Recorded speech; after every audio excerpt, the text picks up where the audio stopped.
So I just managed to get the Z all wired in. All axes are done. Like I said the last time, these are just temporary 1, 2, 3 blocks. But yeah, everything's running.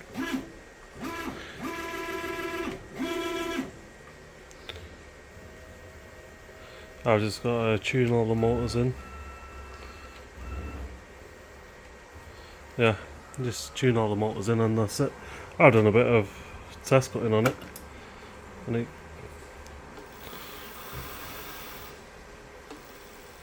yeah, I've done a few test cuts that came out pretty good. Now I'm just getting all my what do you call it, limit switches wired in, and yeah, let's see how long that takes. Maybe another couple of months.